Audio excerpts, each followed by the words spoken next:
ہاں جی جنیو کیا سٹوری ہے۔ السلام علیکم ایوری ون، کیسے ہیں آپ سب لوگ؟ آج ہم گاڑیوں کے ان فیچرز کے بارے میں بات کرنے جا رہے ہیں جن کا گاڑیوں میں میرے خیال سے ہونا یا نہ ہونا ایک برابر ہے، اور مور لائک میرے خیال سے اگر وہ نہ بھی ہوں تو کسی کی زندگی پہ اتنا خاص فرق نہیں پڑے گا۔ اس میں چند کچھ ایسی چیزیں ہیں جو بالکل ہی بیکار ہیں، اور چند کچھ ایسی چیزیں ہیں جن کو تھوڑا سا مارجن دیا جا سکتا ہے، لیکن اگر وہ نہ بھی ہوں تو گاڑی کی بیسک ریکوائرمنٹ جس مقصد کے لیے گاڑی بنائی گئی تھی وہ پوری کرتی ہے۔ اس میں سب سے پہلے جو سب سے بیکار ترین چیز ہے، جو کہ بالکل ہی ایک سمجھنے ایک فراڈ ہے یا ایک بندے کو دھوکہ دینے والی بات ہے، وہ فیک انجن نوائز ہے یا فیک انجن ساؤنڈ اس کو کہہ سکتے ہیں۔ یہ ماڈرن ہائبرڈ اور الیکٹرانک گاڑیوں کا فیچر ہے۔ بات کی جائے اگر فیک انجن نوائز کی، تو پیسنجر یا ڈرائیور کو یہ بات اس کو ایسی فیلنگ دینے کے لیے گاڑی کے اندر ایسا ساؤنڈ سسٹم لگایا جاتا ہے جس سے گاڑی تھروٹل کرنے پہ یا گاڑی کو تیز چلانے پہ پیٹرول انجن جیسی ساؤنڈ آتی ہے، جس سے اندر بیٹھے ہوئے بندے کو یہ فیلنگ آتی ہے کہ ہماری گاڑی تیز یا آہستہ چل رہی ہے، لائک ایکسلریشن کی فیلنگ آتی ہے۔ جیسے آپ نارمل گاڑی کو تھروٹل کرتے ہیں تو اس کے انجن کی ساؤنڈ یا اس کی بڑھتی ہوئی انجن کی ساؤنڈ سے آپ کو پتہ لگتا ہے کہ گاڑی اوور ریو کر رہی ہے یا تیز چل رہی ہے۔ تو اس لحاظ سے جو ہے وہ فیک انجن کی ساؤنڈز انٹروڈیوس کرائی گئی ہائبرڈ یا الیکٹرانک گاڑیوں کے اندر، تاکہ اندر بیٹھے ہوئے بندے کو پتہ لگے یا اس کو یہ احساس ہو کہ میں ایک ریئل گاڑی کے اندر بیٹھا ہوا ہوں۔ دوسری اگر فالتو ترین چیز کی بات کی جائے تو میرے خیال سے وہ آٹومیٹک گاڑی کے اندر پیڈل شفٹرز کا ہونا ہے۔ آٹومیٹک گاڑیاں ود الیکٹرانک فیول انجیکشن اور جو ماڈل ٹیکنالوجی ہے جس کے اندر ای سی یوز اور سینسرز کا بے تحاشا استعمال کیا جاتا ہے، ان کے اندر میرے خیال سے آٹومیٹک ٹرانسمیشن یا سی وی ٹی یا وی وی ٹی یا جو بھی ٹرانسمیشن ہے اس کے ساتھ پیڈل شفٹرز کا استعمال کرنا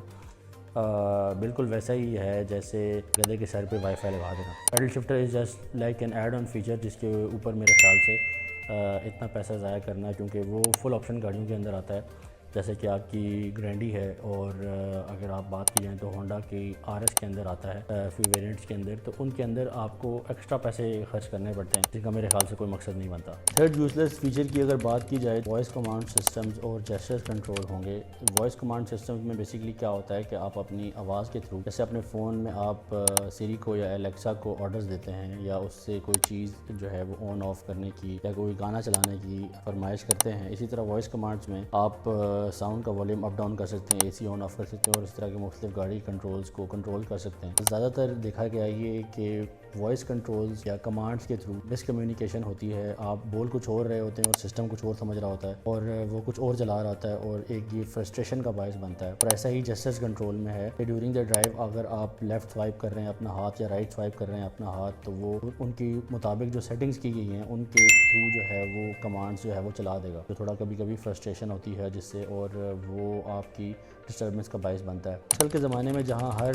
یوزر کے پاس اپنا سیپریٹ ٹیب اور اب اسمارٹ فون ہے، تو اس زمانے میں اگر آپ ریئر انفوٹینمنٹ سسٹم کی اگر بات کی جائے تو میرے خیال سے یہ انفوٹینمنٹ سسٹم جو rear passenger seats driver head rest کے پیچھے لگے ہوتے ہیں یا ریئر پیسنجر سیٹس کے ساتھ اٹیچ ہوتے ہیں، وہ بالکل ناکارہ ہو چکے ہیں یا ان کا کوئی مقصد نہیں بنتا۔ اسی طرح اگر بات کی جائے گاڑی کے کنٹرولز کی، تو گاڑی کے کنٹرولز میں جو الیکٹرانک پارکنگ بریک ہے، مقصد یہ ہے کہ آپ کی جو گاڑی کی بریک ہے وہ مینول ہینڈ بریک کی جگہ الیکٹرانکلی کنٹرولڈ ہوتی ہے، لیکن وہ پریکٹیکلی اس طرح سے تھوڑی سی چیلنجنگ ہے کہ اگر آپ کی گاڑی کے ساتھ الیکٹرانک پارکنگ بریک کے ساتھ آٹو ہولڈ کا آپشن نہیں ہے، تو اکثر اوقات آپ کو چڑھائی پہ یا اسٹیپ سلوپس کے اوپر جہاں آپ مینول ہینڈ بریک یوز کر کے اپنی گاڑی کو ٹیک آف کرنے کی کوشش کرتے ہیں، وہاں آپ کو الیکٹرانک پارکنگ بریک ہے وہ آپ کو تھوڑی سی ہیسل دے گی۔ اس کے ساتھ ساتھ جو آٹو ہولڈ ہے زیادہ تر وہاں پہ یوز کیا جاتا ہے جہاں پہ آپ کو بار بار بریکس کا استعمال کرتے ہیں، لیکن میرے خیال سے یہ ایک انجن کے لیے ایک چیلنجنگ چیز ہے کہ آٹو ہولڈ آپ کی گاڑی کی بریکس کو اپلائی کر رہا ہے اور انجن جو ہے وہ ڈرائیو میں ہونے کی وجہ سے آگے کی طرف زور لگا رہا ہے، تو ایک خاص حد پہ جا کے جب آپ کی گاڑی کو آٹو ہولڈ روک لیتا ہے اور انجن کیونکہ ڈرائیو میں ہے تو وہ اپنے پش سسٹم کے اوپر ٹارک پروڈیوس کر رہا ہے، لیکن وہ اس کو چلا نہیں پا رہا کیونکہ بریکس نے ٹائر کو پکڑا ہوا ہے۔ تو یہ میرے خیال سے ایک انرجی کینسلیشن کا فارمولہ ہے، لیکن اس کے اندر جو فیول ہے آپ کی گاڑی کا وہ ڈبل برن ہو رہا ہے، تو آٹو ہولڈ میرے خیال سے اس کا کوئی اتنا فائدہ نہیں ہے، لیکن اگر یہ نہ بھی ہو تو تبھی کام چل سکتا ہے۔ نئی اور ماڈرن گاڑیوں میں ایک اور چیز انٹروڈیوس ہوئی تھی، ہیڈز اپ ڈسپلے۔ ہیڈز اپ ڈسپلے کا کام یہ ہے کہ وہ آپ کی گاڑی کا جو آر پی ایم ہے، جو آپ کی گاڑی کی سپیڈ ہے، یعنی کہ بیسک جو چیزیں ہیں وہ آپ کو آپ کی ونڈ اسکرین کے اوپر ریفلیکٹ کرا کے آپ کو دکھاتی ہے تاکہ آپ اپنی جو ڈیزائرڈ سپیڈ ہے یا ایکسلریشن ہے اس سے زیادہ گاڑی کو اوور ریو نہ کریں. لیکن میرے خیال سے ہیڈز اپ ڈسپلے آپ کا ڈسٹریکشن کا باعث بنتا ہے. آپ کی جو آنکھیں ہیں وہ ایک ٹائم پہ ایک چیز کے اوپر فوکس کر سکتی ہیں، اور جب وہ فوکس ایک چیز کے اوپر کرتی ہیں تو اس کا جو بیک گراؤنڈ ہے وہ آٹومیٹکلی بلری ہو جاتا ہے اور آپ کو پیچھے نظر نہیں آ رہا ہوتا بلکہ فرنٹ پہ نظر آ رہا ہوتا ہے. میرے خیال سے ہیڈز اپ ڈسپلے جو ہے وہ انسان کو ڈائیورٹ کرنے کے لیے، ڈسٹریکٹ کرنے کے لیے ایک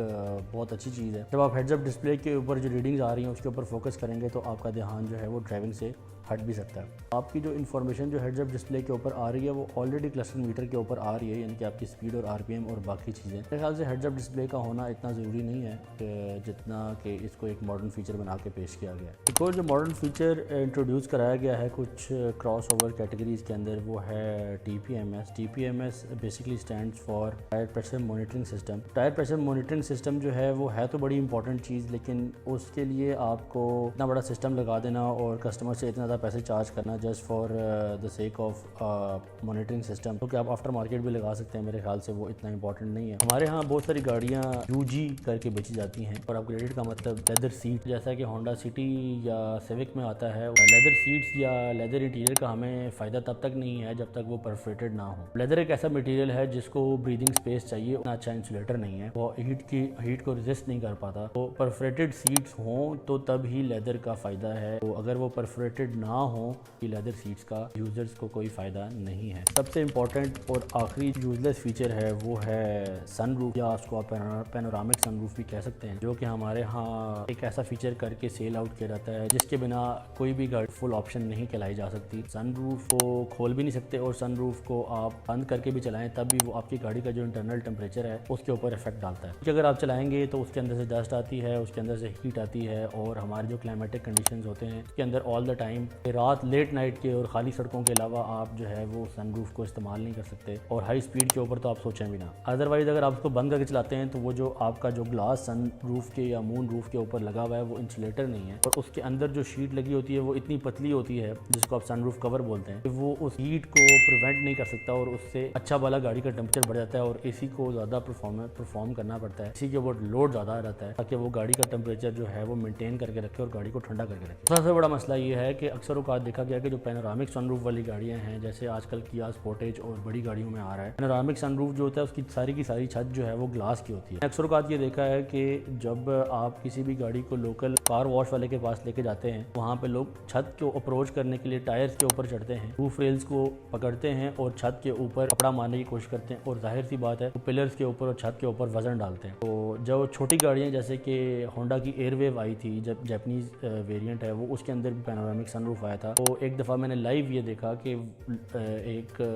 بھائی صاحب جو ہیں وہ ٹائر کے اوپر انہوں نے پاؤں رکھا، اور کیونکہ ان سے چھت اپروچیبل نہیں تھی، اس کو صاف کر رہے تھے، تو وہ ان سے سن روف جو ہے وہ جو یہ شیشہ جو ہے چھت کا پینورامک روف کا وہ کریک ہو گیا. اور ایک اور میں آپ کو پریکاشن دیتا چلتا ہوں کہ میں نے اکثر اوقات سڑکوں پہ دیکھا ہے کہ لوگ سن روف سے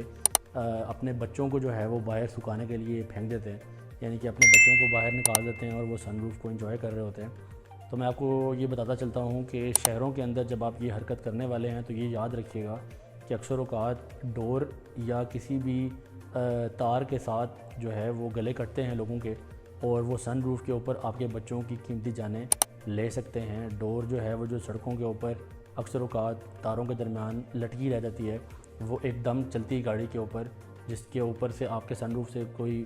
بچہ جو ہے وہ باہر اگر ہوا کو انجوائے کر رہا ہے تو وہ اس کے گلے پہ پھر سکتی ہے. تو آپ اس کو ضرور